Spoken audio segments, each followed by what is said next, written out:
Paul Finebaum says Lincoln Riley is a fraud of a head coach, and we have differing definitions of that. But Kenton Gibbs of Locked On ACC is here. Now, you observe Lincoln Riley from afar, Kenton. So, from your vantage point, I'm not in the fraud camp. I don't think he's completely forgotten how to be a head coach, and I'll explain. I will allow you, as the guest on the show, to go first and stake your claim as to why you believe he is a fraud of a head coach. I mean, I think that it's been shown by what we've seen. I'm not going to argue for, Lincoln Riley is a terrible head coach. He's never won anywhere. He's never done anything good. However, when teams do have resources on a level that is equal to his, all of a sudden he starts to look real pedestrian, doesn't it? All of a sudden, when he's no longer one of the big two brands in the conference, it's so interesting how it's just sheer, utter nothingness. And what do I mean by that, you would ask? Well, as a member of the Pac-12, 11-3, 8-5, what did he do in his first year in the Big Ten? 7-6. And don't get me wrong, I understand what the travel schedule does to student athletes. I am one of the firm believers in one of the worst side effects of the conference realignment and all the things we're seeing. It should have never gotten to this point where we lost regionality in football. It should have never got here. We should have never been in a situation where 1 week you got to go play Rutgers and then you come back and then you got to play Iowa and then you come back. And we should have never got there.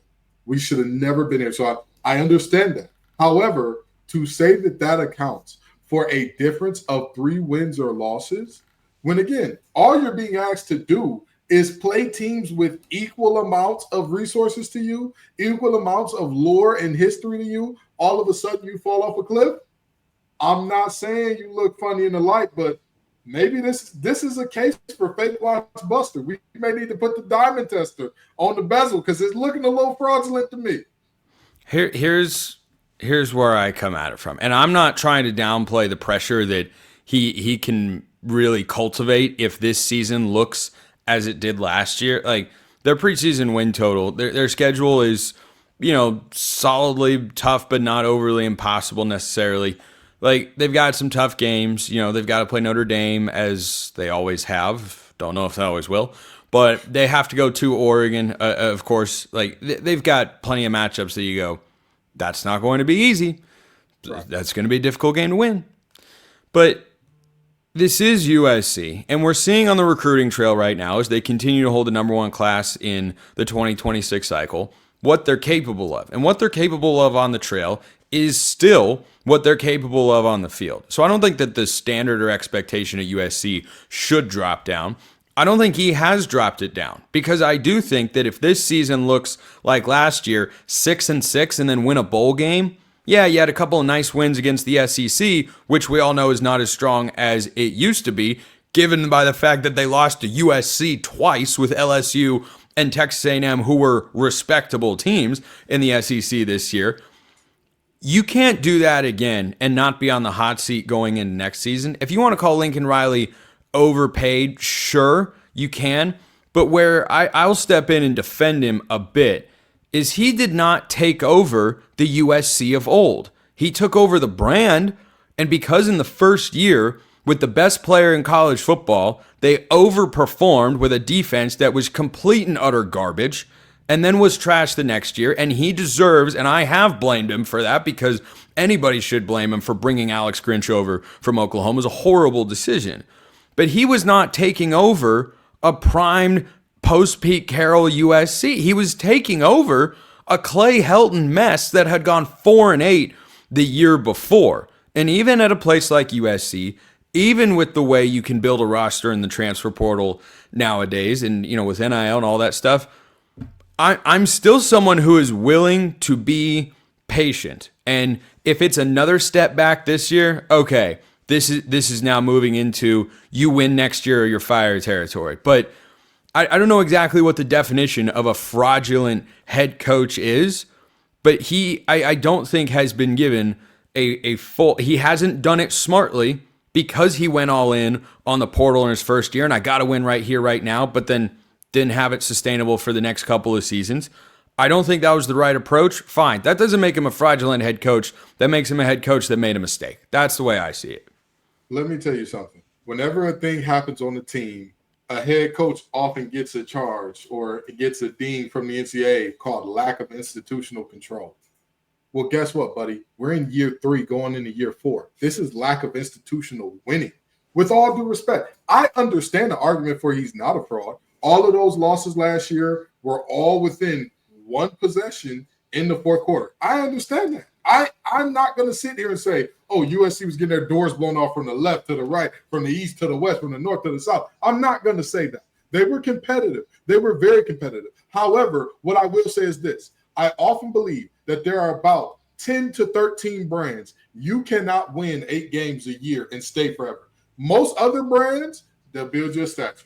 They'll name a town in your honor. They'll give you a day. You'll never have to buy a drink in that city again. I know because I played for one in Dave Dorn, with all due respect to Wolfpack Nation. He's going to leave with every record there is for NC State head coaches, and he hasn't reached the heights that Lincoln Riley has even at USC. My problem with Lincoln Riley, you have gotten worse year over year. Even if the argument is you made a mistake in that first year going that heavy in the portal, go that heavy in the portal again. Do whatever you got to do again to make it up. I can't take, Alex Grinch is the problem because you bought him, number one. Number two, even if we say, well, you got rid of them and they're going to be better now, you are still going to sit on mothers and fathers' couches and telling them, hey, your son comes to USC, he's going to be the brightest star in LA. He's going to do all these great things. We're going to do all the good stuff.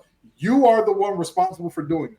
If you are not doing that effectively enough defensively, if you are not getting the stars and you are not putting them in position to win, that is a lack of institutional control in terms of winning. So that is why that the buck is always going to stop at the head man feet, because you get paid the most. Your name is the one that's always out there in the press clippers and all that. And when you win, so we also got to bring it to you when you lose. And to me, it's real fraudulent to say, well, year 3, and again, one of the first times where I'm having to compete with everybody who has as many resources as me, because let's be honest, in the Pac-12, did everybody have the same resources as USC? I mean, not everybody, but plenty of schools did. Oregon and Washington are not low on funds. Okay, well, let's look at this. Let's look at it where his most success was had. In the Big 12, are you going to sit here and tell me a majority of those schools had the same resources as Oklahoma? No. Exactly. All of a sudden, when the resources become equal, you stop being that guy. It's something fishy. And I'm not just talking about the tuna that I got to eat 3 times a day to hit my protein goals. Okay. You make a couple of valid points in there. Where I object to the word fraud is I think it implies that he has no idea how to coach, and he is making the right sorts of moves with the defensive coordinator and recruiting. And those were 2 major mistakes. I'm not trying to say he doesn't deserve the blame for those. I've said many times before he does, because of course he does. Like you said, the buck stops with him, right? However, someone who is suddenly working to right those wrongs or recognizes where his own shortcomings were, I think if you were a fraudulent head coach, had no idea what you're doing, Bill Belichick, then you would you would be making consistent decisions that don't indicate you have any idea of what is good or what is right or what puts the program on the correct trajectory. I think Lincoln Riley knows that. Right. I don't think he's completely we'll see what happens this year. The single score game record last year, it was a bad season. Statistically, that doesn't last unless you're just, a Scott Frost in Nebraska, in which case you get to the point, okay, nope, this guy's just clearly not good enough. So if it happens again this year, they lose a bunch of one-score games, okay, we're going back to the head coach. But I think this is as thin of ice as I can feel comfortable putting him on. But I do think that I feel fine putting him there and saying, okay, you got to go prove something this year, but you have made these tangible changes. They were just late. And you know what? I think the disconnect that we're having here is our definition of fraud. Because to me, a fraud is you are not as good as what everybody believed you are, right? If you look at The Wiz, right? When Richard Pryor said, oh, you got me, I'm a fraud. the Wizard of Oz had some type of power to create these illusions that deceive people. He just was not what everybody thought he was. Lincoln Riley is a good head coach. Let's be clear about that. I'm not saying that he's some, whack job that should be better served as an offensive coordinator, or he's the offensive version of Brent Venables or something like that, with all due respect, because I love Brent Venables. And I believe he should have been the Bud Foster of the 2010s and 2020s. But he tried to venture out on his own, and we're seeing how that's working out. I don't think that he's that. However, when you're touted as the wizard and we pull back the curtain and we see, oh, wait a minute, he's just a guy. Don't get me wrong. Not a bad coach, not a terrible coach, not a coach that I would say, if Lincoln Riley were to say he want to come to NC State, I would say, oh, don't you dare pick Lincoln up. I'm not saying that. But what I would say is he's not the end-all, be-all the way that many thought he was, and saying Oklahoma's holding him back. When he leaves, he's going to have everything he needs. He's going to be a big-time winner at USC, and all of a sudden he's not that. That's what I mean by fraud. Now, if you're talking about don't know what he's doing at all in coaching, I agree. The UNC Tar Heels do have a little bit of a major fraud watch on their hands, because, all I'm saying is it's a lot like Jordan without Pippen. All of a sudden, no playoff wins virtually ever. Belichick without Brady, hasn't been good in quite a while. Exactly. So that's why we got different definitions of fraud. If you're talking, I'm not saying he's a fraud as in a bad coach. If we're talking fraud as in bad coach, I disagree with that. He's not a fraud. If you're talking fraud as in he's not what everybody believed he was, I stand by that. 10 toes, 10 fingers. I might even put my head on the stand like Amon-Ra St. Brown in the end zone, because I absolutely believe that he's not the guy that we thought he was coming in.